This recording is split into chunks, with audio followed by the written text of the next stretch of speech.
bem? Hoje eu estou trazendo a terceira parte dessa leitura e o estudo que eu estou fazendo do livro Astrologia Centrada na Alma, do Alan Oken.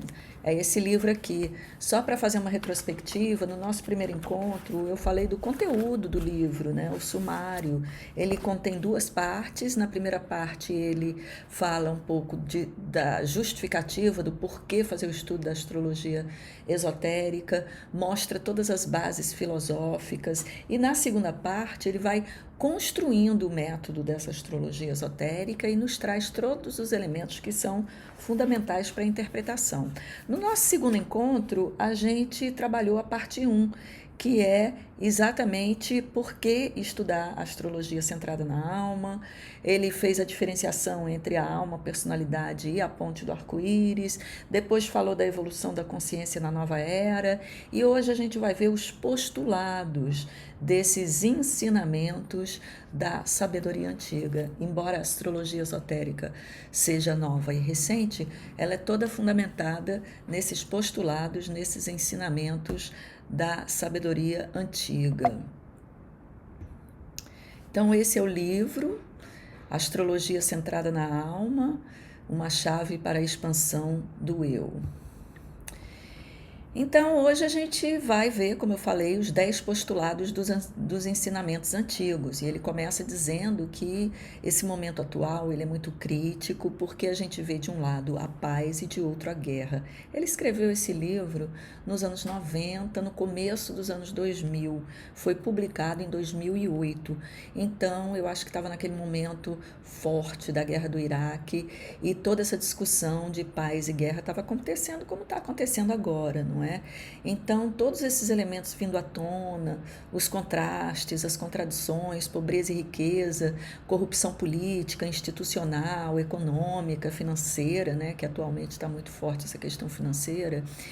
E o que tem acontecido é que esse mundo mais transparente, com a internet, ele se tornou mais revelador dos podres da humanidade. Só que aí ele diz o seguinte, que por trás disso tudo está aquele conflito básico que existe entre os valores materiais e os valores espirituais, ou seja, entre o egoísmo e o altruísmo, entre a ganância e a generosidade. Então isso aqui é o pano de fundo de todos os conflitos que a gente vive e que a gente pode voltar no tempo histórico e sempre por trás vai estar aí essa briga entre o egoísmo, entre o altruísmo, entre a ganância e a generosidade. Então, quem vibra na frequência dos valores espirituais percebe que estamos entrando numa nova era. Então, isso aqui é outra questão que ele já justificou lá atrás, que é essa consciência da nova era, como é que ela vem evoluindo e como as novas gerações vão nascendo com mais sensibilidade para as questões místicas e espirituais. Então, quem está vibrando nessa frequência do altruísmo, da generosidade, da espiritualidade, percebe que a gente está realmente entrando nesse novo tempo da humanidade. E os valores espirituais, eles devem, portanto, ser incorporados na vida prática, no trabalho, nas relações. Então, a questão da religiosidade, ela não está restrita a uma igreja ou a uma prática espiritual fora do dia a dia. Não. É a necessidade de uma fusão desses valores da nova era, desses valores espirituais em tudo que a gente faz na nossa vida. E o astrólogo esotérico, ele deve aplicar esses insights que tem a partir dos ensinamentos esotéricos, dos ensinamentos da sabedoria antiga, tanto para as informações astrológicas que se revelam na leitura do horóscopo natal, como para a sua própria vida. E aí a gente viu que isso é uma coisa que caminha junto, o nível de consciência, né, que ele chama de anel não passarás.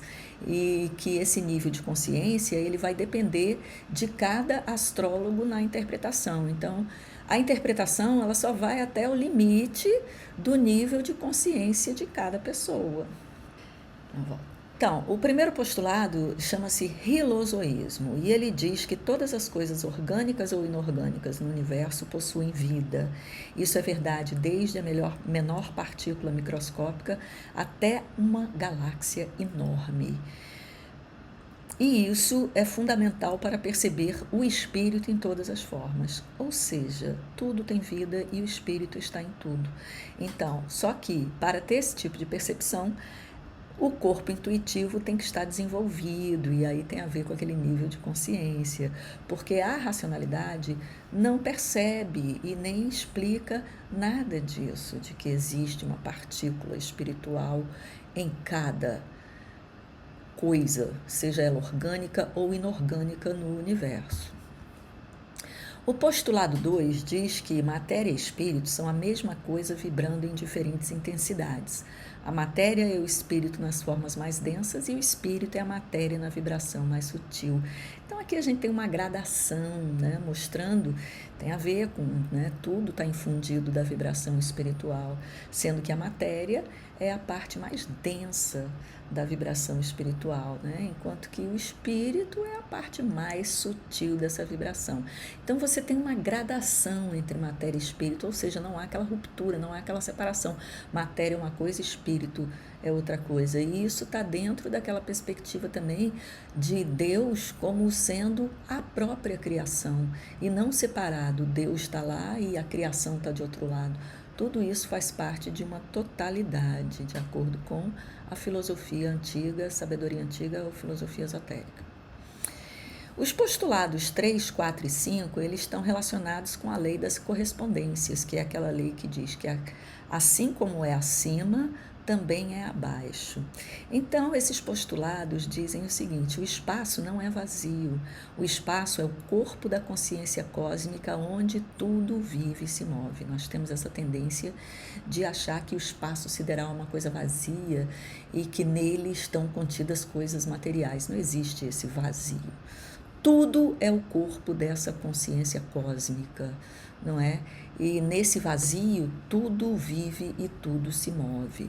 Então, nessa grande vida consciente, essa grande vida consciente, ela está conectada por meio do éter. Então, o éter é essa substância que liga todas as coisas no universo. Então, tudo que pulsa do menor ao maior é sentido no universo. Então, tem até um filme sobre isso chamado Efeito Borboleta, que é aquilo que você faz, e aí tem aquela imagem também da pedrinha que joga no lago, né, que as ondas vão até a outra margem e depois voltam. Então, isso aí é uma simbologia muito forte, inclusive da lei do karma, mostrando que tudo que a gente faz tem uma ressonância, pulsa e vai ser sentido em todos os cantos do universo. Então, cada vida menor, ela vai viver na consciência da vida maior. Ou seja, o menor ele está contido no maior, ainda que ele tenha também essa essência espiritual, porque ela perpassa tudo. Então, cada vida, por menor que seja, ela vive na consciência de uma vida maior. E o que é isso? São as escalas, são as perspectivas. Por exemplo, nós temos células no nosso corpo. Essas células estão vivas, mas elas vivem dentro desse corpo maior que é o nosso corpo humano. Então isso vale para o planeta Terra também, que é uma entidade, todos os planetas, né? E isso vale para o sistema solar, que é um sistema em si. Isso vale para uma galáxia. Então todas as coisas menores, elas estão contidas em vidas maiores. Os planetas, na sabedoria antiga, eles são entidades vivas, com consciência nesse corpo maior que é o sistema solar. Os campos magnéticos de energia entre esses globos são a sua expressão, ou seja, existe troca de energia. Assim como dentro do nosso corpo existe toda uma troca entre os órgãos, entre as células, entre os ossos, o sangue, tudo está interligado e interconectado, isso também vale para o sistema solar, né? Os planetas considerados globos são a expressão de todos esses campos magnéticos que trocam energia no sistema solar. E os 7 raios são essas energias primordiais que vão atuar no intercâmbio dessas energias planetárias no sistema.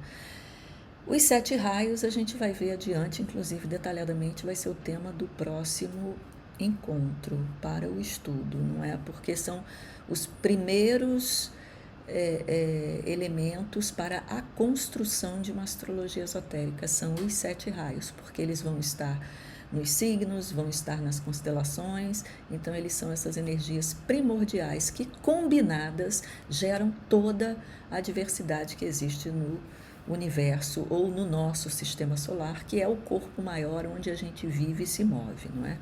E a astrologia, ela vai estudar exatamente esse drama cósmico do nosso sistema, ou seja, todo esse intercâmbio das energias planetárias que existem e a relação com cada ser individualmente. Por isso, a lei das correspondências aqui, ela é muito válida. Aquilo que está acima é igual àquilo que está abaixo. O universo, então, nessa perspectiva, ele é o tecido do corpo da vida una, ou o grande ser, onde a evolução se desenvolve. E a astrologia vai mostrar o processo evolutivo no movimento dos planetas. A evolução da consciência individual torna a pessoa cada vez mais consciente da sua participação nesse grande esquema do plano divino universal. Então, essa perspectiva mais ampla, mais total dessa vida, que é uma vida só, que é o corpo maior da existência, né, que é a própria criação divina, todo o nosso processo de evolução, ele se justifica no sentido de se tornar cada vez mais consciente da maneira pela qual nós participamos desse grande plano divino ou desse corpo maior. E aqui ele vai trazer esse esquema. No último encontro a gente viu que o esquema, ele vinha até aqui a alma, né? Como ele fez a discussão entre a personalidade, a ponte antacarana, que é a ponte do arco-íris, e como construir essa ponte com a alma, para então acessar a mente superior e a intuição. Uma vez alcançado esse corpo intuitivo e essa mente superior, que é uma mente abstrata, capaz de compreender coisas que a racionalidade não compreende, e a racionalidade ela está associada à personalidade e ao corpo físico, enquanto que a alma está associada à mente superior e à intuição. Então, uma vez desenvolvida essa alma, então surge aí uma outra ponte, através da vontade da alma, de acessar então a mônada, que é essa essência, essa partícula espiritual em cada coisa que vive e se move no universo.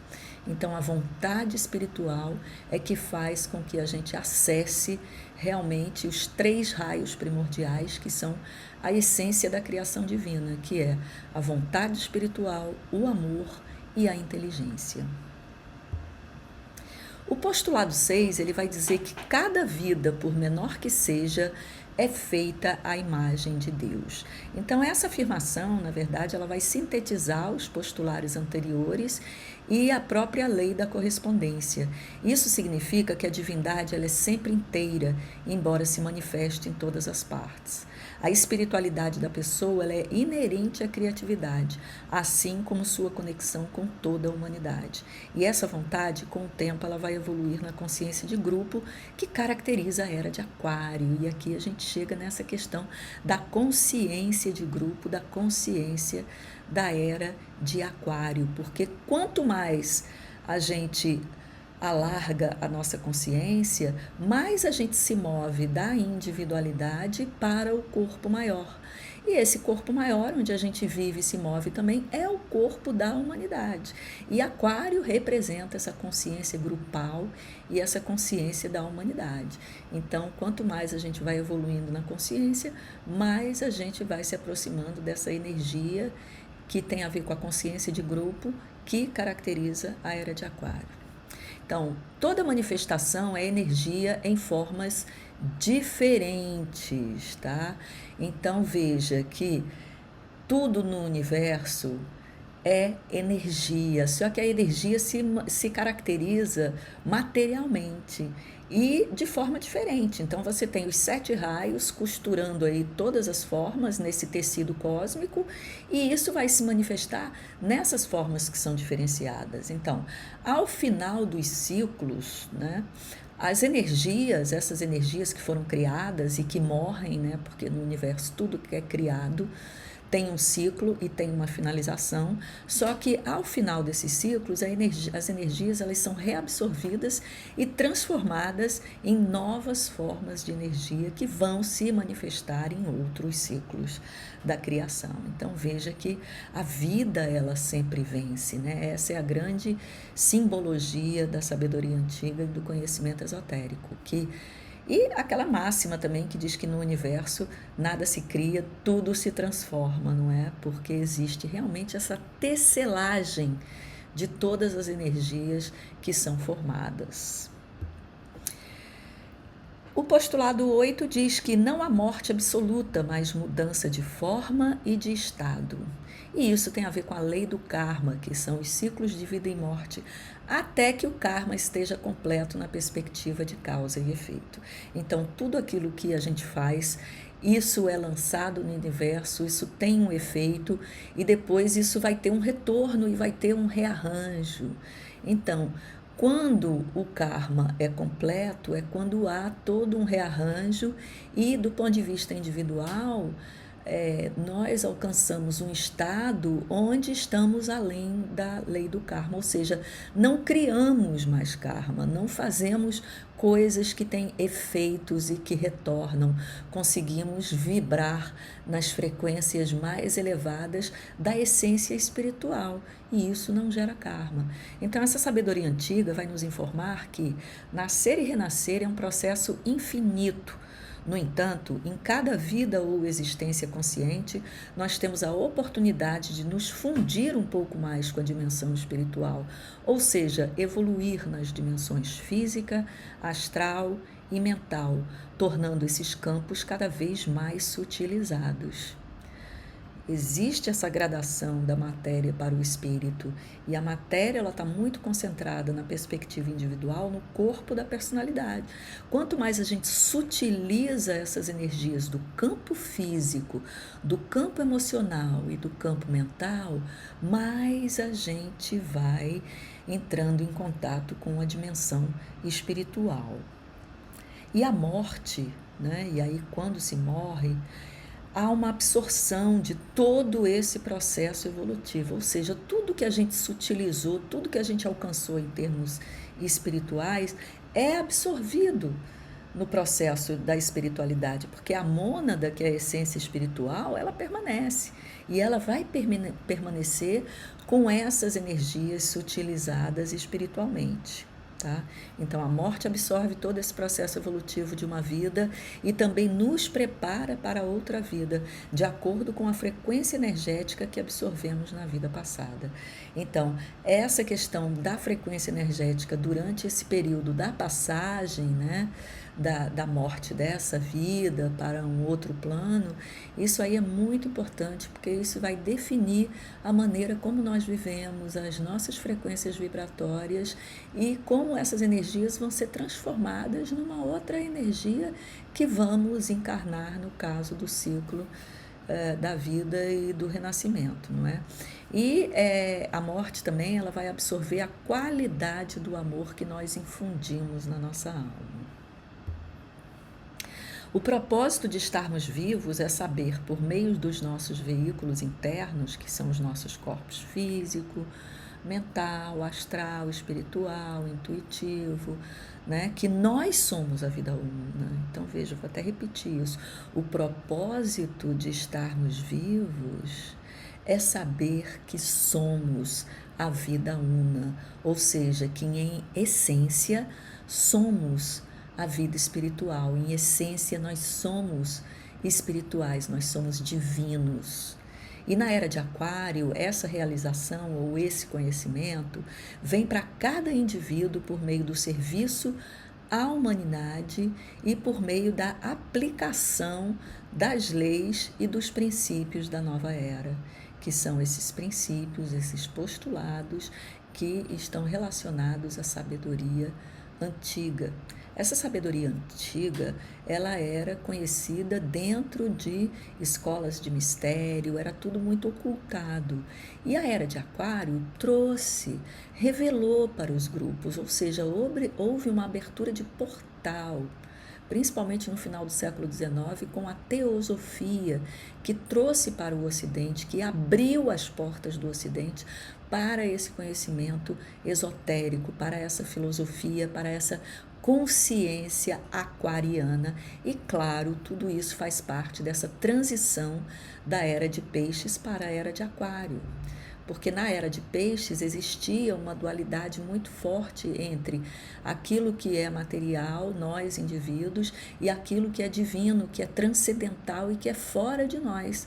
Na era de Aquário, o transcendente vem para dentro de nós e pode ser aplicado na prática. Então, toda essa dimensão mística que era na era de Peixes era vivenciada dentro das perspectivas religiosas, dentro das práticas e das disciplinas espirituais, na era de Aquário isso pode ser infundido nessas práticas de grupo, nessas práticas de vida também, de vida cotidiana, no dia a dia. Então, o postulado 9, ele vai mostrar um grande princípio oculto, que é a lei setenária. E aqui ele já está no livro preparando para entrar nos 7 raios, que vai ser o próximo tema e o tema do nosso próximo encontro. E aí ele vai dizer que o nosso sistema solar é um entre 7 sistemas relacionados e que cada um deles é um vórtex de energia no corpo da grande entidade ou vida una, que é referido como aquele sobre a qual nada pode ser dito. Não é? Isso porque a divindade ela é tão grandiosa e nós somos tão pequenos que nós não conseguimos compreender na sua totalidade a perspectiva dessa vida una, não é? E, de acordo com o autor, cada sistema vai representar uma fonte ou energia ou chakra no corpo da divindade. Isso é muito interessante, tem a ver também com a lei da correspondência. Aquilo que é acima é abaixo, ou seja, nós temos no nosso corpo os chakras, que são esses vórtices, esses pontos de energia, e ele vai tratar isso também num capítulo à parte no livro. E do ponto de vista cósmico, também existem esses vórtices de energia. E o Sol é um grande vórtice de energia que, de acordo com esse conhecimento esotérico, ele faz parte de 7 outros sistemas solares e, no caso do nosso Sol, ele é o chakra do coração. Então, o nosso sistema é o coração e por isso ele é o veículo do segundo raio, que é o raio do amor. Assim como cada ser tem vórtices de energia, também os têm os sistemas. E nós estamos ligados à vida una através do chakra do coração. As relações entre planetas, raios, chakras e órgãos do corpo por meio das glândulas é vital para a estrutura do horóscopo na astrologia centrada da alma. E aí ele vai mostrar uma relação aqui, ele vai fazer essa tabulação, que a gente vai ver com mais detalhe depois, entre cada chakra, né? São 7 chakras, que estão relacionadas às diferentes glândulas do nosso corpo, que por sua vez estão relacionadas aos diferentes órgãos do nosso corpo, que tem uma correlação também com os planetas. Então, para quem trabalha, por exemplo, com a astrologia médica, essas informações elas são fundamentais. No postulado 10, ele vai dizer que a natureza setenária, para propósitos de manifestação, vai se dividir em 3, que é o triângulo, e 4, que é a cruz. A trindade, fundamentalmente, pode ser expressa como espírito, alma e matéria, ou seja, o espírito é aquele que emana, que cria, a alma do mundo, né, que recebe essa energia da criação, e a matéria que é infundida, né, na própria criação, porque quando há manifestação, há então a criação de matéria. Nessa alma, né, que nós vamos ter aí a representação do anima mundi, que é a alma do mundo, mas temos também a nossa alma individual, que é ela que recebe e que abarca a vida espiritual. A alma fica entre a matéria e entre o espírito, não é? Então, tanto essa alma ela pode estar ligada mais para as questões materiais da personalidade, como ela pode estar ligada mais para as questões espirituais. Mas o ideal é que haja um equilíbrio entre espírito e matéria. E é isso que a cruz, que é o número 4, ela vai mostrar. Então, na astrologia esotérica, essa relação entre espírito, alma e matéria vai ser a mônada, que é a essência espiritual em nós, a alma, que contém aí o corpo emocional, o corpo mental também superior, e a personalidade, que são os nossos veículos inferiores que lidam diretamente com o mundo externo. Nós já vimos isso aqui na nossa encontro anterior, tá? No vídeo número 2. Então, isso aí está relacionado aos raios 1, que é o raio da vontade espiritual, que é a mônada, o espírito. O raio 2, que é o raio do amor associado à alma. E o 3, que é a inteligência, que é necessária para que a gente viva e estruture a nossa existência nesse campo material. O 4 vai representar a cristalização da manifestação em todas as formas infinitas. Espírito, alma e matéria são concretizadas, são geradas. É o número da fundação, da estrutura e das raízes. A metade do caminho entre 1 e 7, e é por isso sempre representativo do ponto de mudança num ciclo, assim como a tensão sustentada entre as forças que se equilibram. Então o 4 tem uma simbologia mística muito importante, porque vai representar exatamente a matéria na sua maior densificação. A matéria que se densifica e depois começa a se sutilizar novamente. Então vai representar a estrutura, a cruz é a estrutura, é o equilíbrio entre a vida espiritual e a vida material que deve ser buscada, né? A tensão sustentada para que não haja uma perda, né, do propósito espiritual da vida. E quando a gente soma 3 e 4, nós temos o 7, que simboliza a manifestação. E ao multiplicar 3 por 4, nós temos outro número simbólico importante, que é o 12, que tem a ver com os signos do zodíaco. E o 12 vezes 7 nos dá o 84, que simboliza a órbita de Urano, que leva 84 anos em torno do Sol. Então, esse planeta, o Urano, ele vai levar 7 anos em cada signo, e ele é o regente de Aquário. Está associado com a mente coletiva da humanidade. O ciclo de Urano, ele vai representar ou revelar um ciclo do desenvolvimento humano. Então, cada vez que Urano entra num signo diferente, é interessante ver como foi esse ciclo passado de 84 anos, que ele é importante para a gente compreender a evolução da humanidade.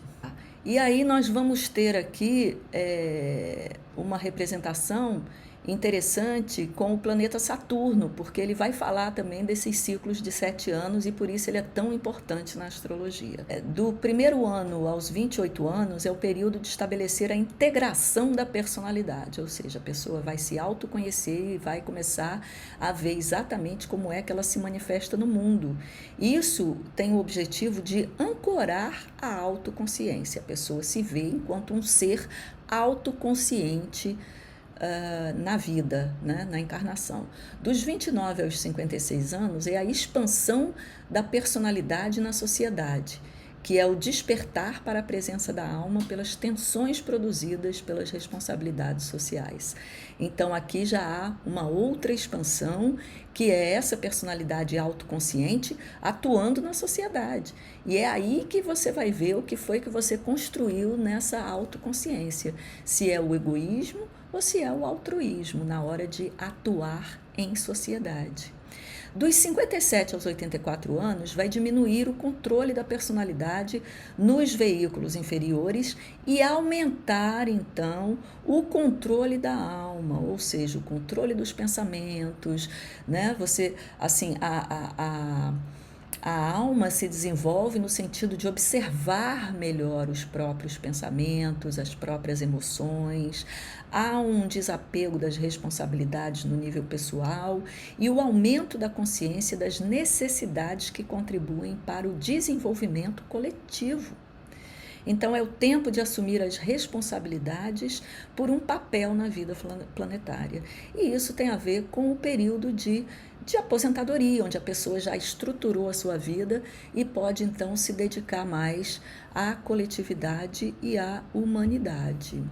Então é isso por enquanto. Nosso próximo vídeo ele vai iniciar a parte 2 e vai falar exatamente da construção dessa astrologia centrada na alma, todos os métodos, ele chama de building blocks, ou seja, tijolos que vão sendo construídos, e ele vai nos dar todos esses tijolinhos para a gente entender como é que funciona a astrologia esotérica ou astrologia centrada na alma na prática, tá?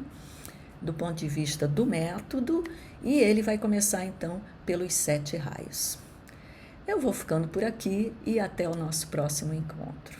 Um abraço.